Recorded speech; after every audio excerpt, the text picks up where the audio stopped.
Muy bien.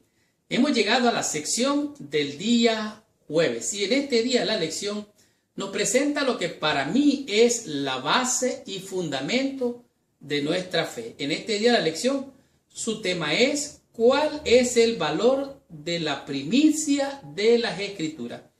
Una primicia es algo que está de primera, en primer lugar. Recuerde, este es el valor de la primicia de la Escritura. En otras palabras, es lo que se pone principalmente como fundamento.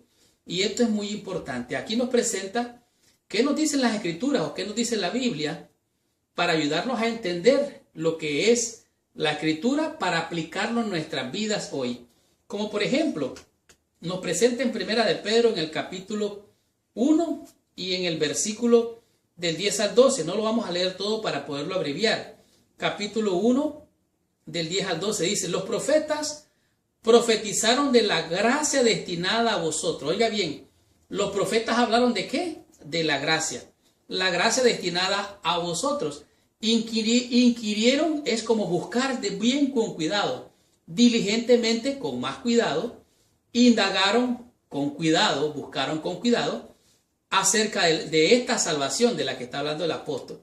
Pero ¿cuál es esta salvación? Bueno, el versículo 11 dice: escudriñando qué persona, qué tiempo indicaba el Espíritu de Cristo. En otras palabras, todo lo que la profecía, los profetas hablaban, apuntaba a Jesucristo. Esto está allí bien claro. En segunda de Pedro, en capítulo 1, versículo 16, nos dice más todavía. Segunda de Pedro, capítulo 1, versículo 16, dice: porque no os hemos dado a conocer el poder de la venida de nuestro Señor Jesucristo, siguiendo fábulas. O sea, una fábula es donde un animal toma vida, o una estatua. Esa es una fábula.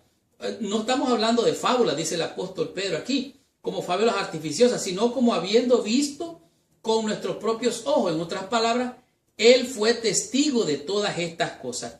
De tal manera que la credibilidad, la primicia de las Escrituras es muy importante. El tercer versículo que nos presenta es segunda de Pedro, capítulo 3, versículo 2. Allí mismo dice, versículo 2, para que tengáis memoria de las palabras que antes han sido dichas por los santos profetas y del mandamiento del Señor y Salvador dado por vuestros apóstoles. Vuelve a referirse a los profetas, a los apóstoles, y se refiere particularmente a la palabra. Es interesante notar que es algo que se repite. Es un común denominador y es un máximo multiplicador, de tal manera que la palabra. Pero hay algo interesante ahora. En segunda de Pedro, capítulo 3, versículo 2, nos da este consejo. Pero en segunda de Pedro, capítulo 3, versículo 16, da un consejo todavía más impresionante. Es muy importante porque es más que eso, es una advertencia. Dice así, hablando de las epístolas, hablando de la segunda venida, hablando de los falsos, profetas, hablando de los falsos maestros. Entonces, dice así el versículo 16, casi en todas las epístolas o todas sus epístolas, hablando en ellas de estas cosas, entre las cuales hay algunas difíciles de entender, las cuales los indoctos e inconstantes tuercen. O sea, hay un grupo de personas que son indoctos, o sea, en alguna medida no entienden ni lo que leen.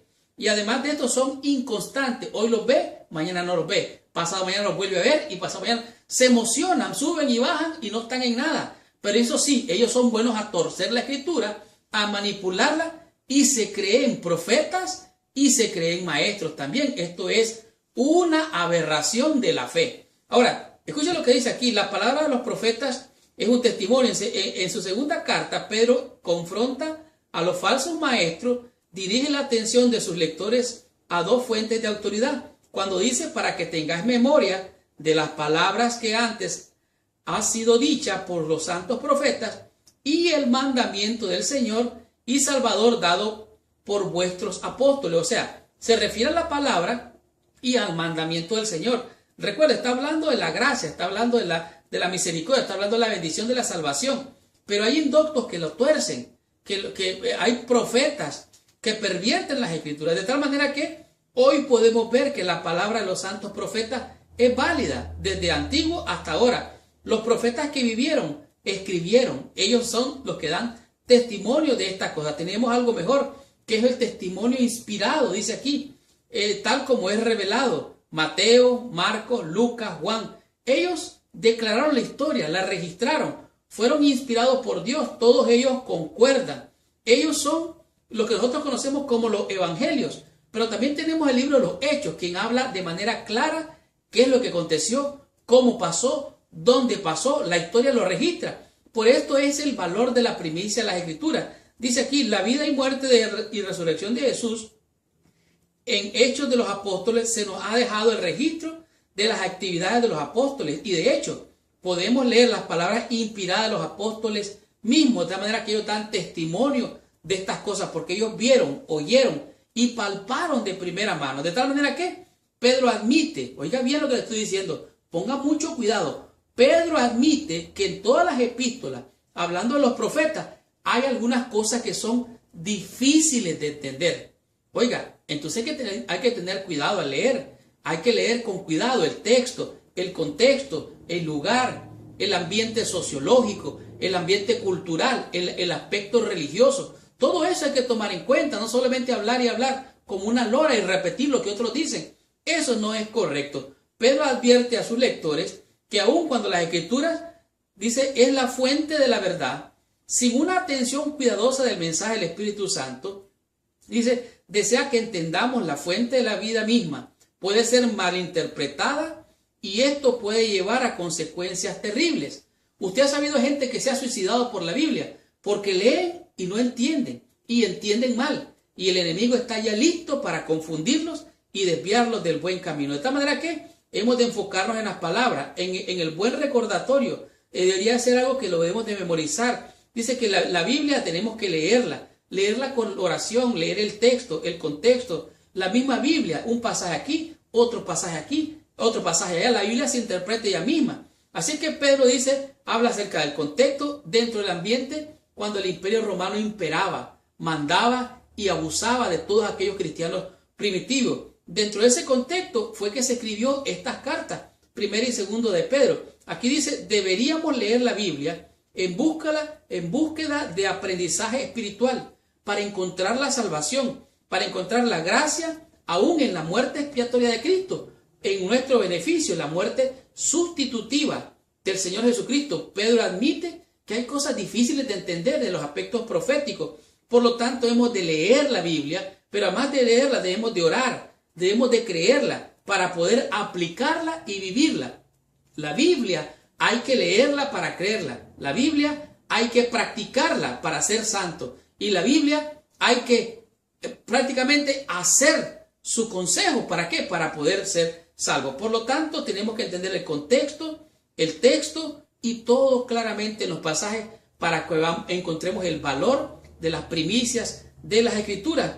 De tal manera, dice de aquí, ¿cómo podemos aplicar la palabra a nuestras vidas? ¿De qué manera? Que sea una contribución positiva para el reino de los cielos. La Biblia es clara.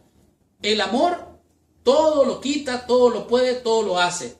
Por lo tanto, tenemos que aprender del amor, que es Dios. Dios es amor. Ver al prójimo con amor. Ver a nosotros mismos con amor. De gracia recibiste, dad de gracia. Ese es el evangelio básico. Pero más de allá, piensa en lo que dice Deuteronomio 29:29. Las cosas reveladas pertenecen a nosotros y las ocultas pertenecen a Dios. Por lo tanto, hemos de estar de alguna manera cimentados en la palabra, sin tratar de dejarnos llevar por malas interpretaciones o por las interpretaciones de otros, que prácticamente están torcidas. Y de eso hay que tener cuidado y tomar la palabra como la primicia de las Escrituras. Tengamos la conclusión, recibamos total bendición estudiando la meditación de la lección de esta semana.